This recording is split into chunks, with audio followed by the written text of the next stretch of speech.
और नेतन्याहू इस हार और बेइज्जती के बाद दुनिया को चाहे जो मर्जी तावीलें दे, लेकिन तारीख के अंदर ये बात लिखी जा चुकी है कि ना डॉलर, ना जदीद हथियार, ना कोई सुपर पावर की गरज, सिर्फ एक गैरतमंद लीडर और इसकी बहादुर अवाम का कुछ भी नहीं बिगाड़ सकते।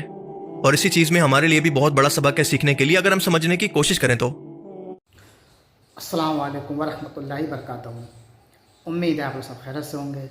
मैं भी अल्हम्दुलिल्लाह अल्लाह का लाख लाख शुक्र एहसान खैरियत से हूँ। और इंशाअल्लाह जिस वीडियो में सुनने आ रहे हैं हंसी टीवी, इनके चैनल का नाम है और इनका चैनल का लिंक मैं डिस्क्रिप्शन बॉक्स में दे दूँगा। आप लोग इनका चैनल को सब्सक्राइब करिएगा और मेरी वीडियो को एंड तक देखिएगा। दोस्तों, हम सब जानते हैं इस वक्त ईरान इजराइल की जो जंग चली थी उसमें सीज़ फायर हो चुका है, यानी कि जंग बंद हो चुकी है वक्ती तौर से। अब ये आगे जंग कब होगी ये तो अल्लाह बेहतर जाने। और जंग क्यों बंद हुई, क्या वजह है, और इस जंग में जीता कौन, हारा कौन, किसका कितना नुकसान हुआ, इजराइल का या अमेरिका का या ईरान का, या जो भी मामला है, ये तमाम हकीकत जानेंगे हम इस वीडियो के ज़रिए से। तो वीडियो बड़ी इंपॉर्टेंट है, इसको एंड तक ज़रूर देखिएगा। और वीडियो अच्छी लगा करे तो उसको शेयर भी किया करिए। और चैनल पर नए अगर हों तो चैनल को सब्सक्राइब किया करें। और अपनी कीमती राय वीडियो के बारे में ज़रूर बताया करिए कि आपको वीडियो कैसी लगी है और आप आगे और कि कौन सी वीडियो देखना चाहते हैं, तो इंशाअल्लाह हम उस पर वीडियो ज़रूर बनाएंगे। और वीडियो को शेयर किया करिए, एंड तक देखा करिए। चलिए पहले वीडियो स्टार्ट करते हैं, फिर इंशाअल्लाह बात करते हैं। सीज़ फायर या जंग बंदी हो चुकी है, लेकिन सवाल यह है कि किस शर्त पर, किस मजबूरी की वजह से, और सबसे बढ़कर किस जंग के अंदर कौन जीता, कौन हारा। आइए समझने की कोशिश करते हैं।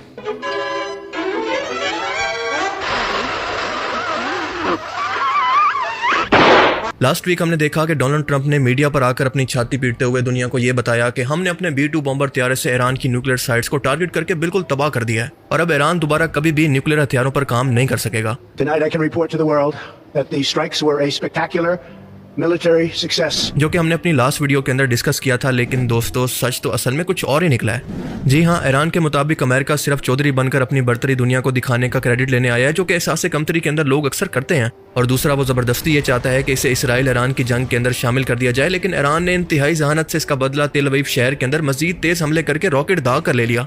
और दूसरी तरफ अलामती तौर पर दुनिया को यह भी दिखा दिया कि हम विक्टिम है, हम पर अमेरिका ने पहले हमले की शुरुआत की और फिर इसके बाद कतर के अंदर अमेरिका की एयर बेसिस को भी टारगेट किया। लेकिन साथ साथ कतर और अमेरिका को हमले से पहले वार्निंग भी दे दी कि हम ये हमला करने जा रहे हैं। और इसी वजह से कतर पहले से तैयार था और इसके एयर डिफेंस सिस्टम ने तमाम मिसाइलों को इंटरसेप्ट कर दिया, जो कि 13 के करीब थे। लिहाजा इससे कोई भी जानी और माली नुकसान नहीं हुआ। पर इसकी वजह से ईरान की धाक पूरी दुनिया पर बैठ चुकी है, क्योंकि हम सभी लोग जानते हैं कि इतनी जुर्रत इससे पहले किसी मुस्लिम मुल्क ने नहीं दिखाई कि डायरेक्ट हमला करके अमेरिकन मिलिट्री बेसिस को टारगेट करे। अब इसकी वजह से हुआ क्या कि अमेरिका को इस जंग के अंदर शामिल करने की बजाय अलामती तौर पर ईरान का बदला भी पूरा हो गया और अमेरिका ने पहले ही अपनी मिलिट्री बेसिस यहाँ से खाली करवा ली थी, जिसकी वजह से कोई जानी माली नुकसान भी नहीं हुआ। लेकिन सबसे बड़ा मसला जो कि ईरान पर अमेरिका के हमले के बाद पैदा हुआ है वो ये है कि यह हमला ट्रंप के लिए सरदर्द बन गया है।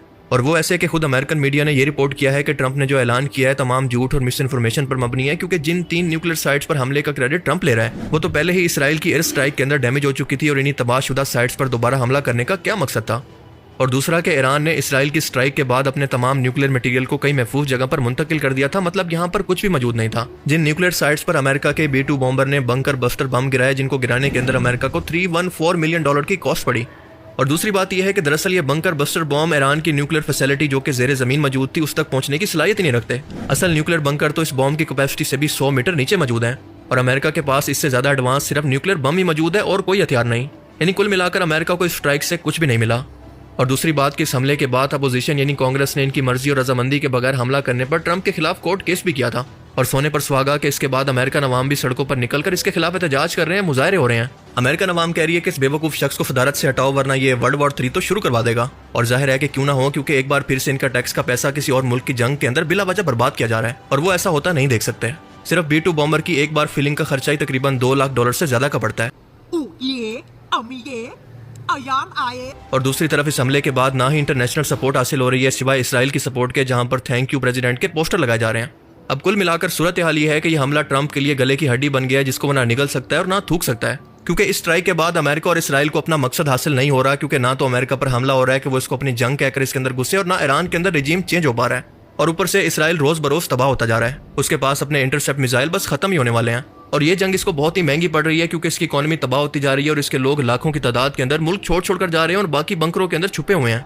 आप जरा सोच कर देखें कि जब लोग ही मौजूद नहीं होंगे तो रियासत किस काम की। और फिर इसके बाद ईरान ने स्ट्रेट ऑफ हॉर्मोज को भी ब्लॉक करने की धमकी दे दी है। मतलब इनकी ऑयल सप्लाई भी खत्म होने वाली है। और सबसे बढ़कर के ईरान रशिया से मुलाकात के बाद इससे हथियार मांग रहा है। जैसा कि मैंने पहले बताया था कि ईरान के पास क्या क्या ऑप्शन मौजूद हैं, और अगर रशिया ने ईरान को अपने खतरनाक तरीन हथियार दे दिए तो शायद ये जंग मजीद एक हफ्ता भी ना चल पाए। लिहाजा ये दोनों इस वक्त सर पकड़ कर बैठे हैं और सीज फायर पर मजबूर हो चुके हैं। ईरान ने न सिर्फ डिफेंस के अंदर बल्कि इंटरनेशनल पॉलिटिक्स के अंदर भी इंतहाई ज़ियानत का मुजाहरा किया, और अब भी वो सीज फायर पर डायरेक्ट नहीं बल्कि अरब मुल्कों खसूसन कतर, बहरीन, ओमान वगैरह के जरिए सीज फायर पर राजी हुआ, लेकिन किसी शर्त और एग्रीमेंट के बगैर। डोनाल्ड ट्रंप ने खुद इस सीज फायर का ऐलान किया, लेकिन इसके कुछ ही टाइम के बाद इसराइल ने सीज फायर को तोड़ते हुए ईरान पर हमला किया, जिस पर डोनाल्ड ट्रंप बहुत ही भड़क गया और इसने मीडिया को बताया कि मैं इस बंदे से सख्त नाराज हूं, क्योंकि इस तरह से कभी भी हम नहीं आ सकता जिस तरह से इसराइल चाहता है। लिहाजा अभी इसी वक्त वो अपने तमाम फाइटर जेट और अपने तमाम हथियार जो कि ईरान पर हमले के लिए इस्तेमाल हो रहे थे इनको हटा दे। Israel, as soon as we made the deal, they came out and they dropped a load of bombs, the likes of which I'd never seen before. The biggest load that we've seen. I'm not happy with Israel. You know, when I say, okay, now you have 12 hours, you don't go out in the first hour and just drop everything you have on them. So I'm not happy with them. I'm not happy with Iran either. आप जरा imagine करें कि Israel का हाल इस वक्त गली के उस बदमाश जैसा हुआ है जो कि पहले तो पूरे मोहल्ले में गुंडागर्दी करता है, लेकिन जब कोई बराबर का टक्कर का बंदा मिले और इस बंदे से मार पड़ने लगे तो माफी मांगने की बजाय सुलह की रिक्वेस्ट करता है ताकि मोहल्ले के अंदर इसकी थोड़ी बहुत इज्जत रह जाए।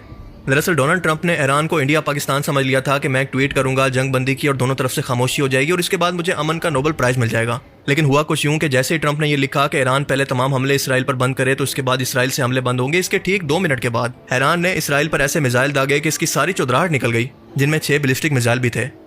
ईरान ने इसके बाद कहा कि हम जंग बंदी करेंगे लेकिन अपनी शर्तों पर, लेकिन कब और कैसे करनी है ये हमें कोई दुनिया का मुल्क नहीं बताएगा बल्कि हम खुद डिसाइड करेंगे।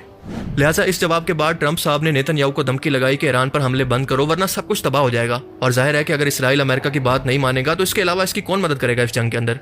लिहाजा ये दोनों इस जंग बंदी पर राजी हो गए, पर ईरान की इस शर्त पर कि बिल्कुल जंग बंदी का ऐलान हम खुद करेंगे, ये आर्जी सीज फायर है, मुस्तकिल नहीं।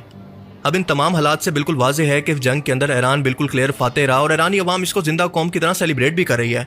आप वीडियोस के अंदर देखें कि खास तौर पर तेहरान शहर के अंदर तो जश्न का समा है।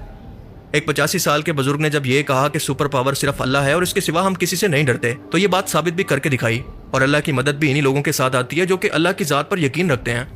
आप इमेजिन करके देखें कि वो मुल्क जिसको दुनिया ने अकेला छोड़ दिया था, जो कि मैंने आपको पहले बता दिया था कि ऐसा ही होगा, लेकिन उसके बावजूद भी अपने वजूद को दाव पर लगाकर ईरान डटा रहा, उसने हरगिज़ माफ़ी नहीं मांगी। अब सूरत हाल ये है कि इसराइल की जितनी तबाही हो चुकी है अगले 10 साल तक वो इससे रिकवर होता रहेगा, और ईरान इस वक्त मिडल ईस्ट का सबसे ताकतवर मुल्क बन चुका है। और ऐसा इसलिए क्योंकि इसने तमाम प्रेशर और हमले के बावजूद कोई न्यूक्लियर डील नहीं की, अपनी शर्तों पर जंग खत्म की और आगे भी अपना न्यूक्लियर प्रोग्राम जारी रखने का ऐलान किया है, मगर कोई न्यूक्लियर हथियार बनाने के लिए नहीं बल्कि सिर्फ एनर्जी और मेडिकल पर्पस के लिए। We are 2 months away from enriching weapons grade uranium to be used for peaceful purposes. आप जरा देखें कि ये वो ट्रंप है जो कि कुछ ही दिन पहले आयतुल्ला खुमनाई को जान से मारने की धमकी दे रहा था और बता रहा था कि अगर हमसे न्यूक्लियर डील ना की तो ईरान के अंदर कुछ भी नहीं बचेगा। ईरान ने पूरी दुनिया के सामने सुपर पावर को घुटने टेकने पर मजबूर कर दिया।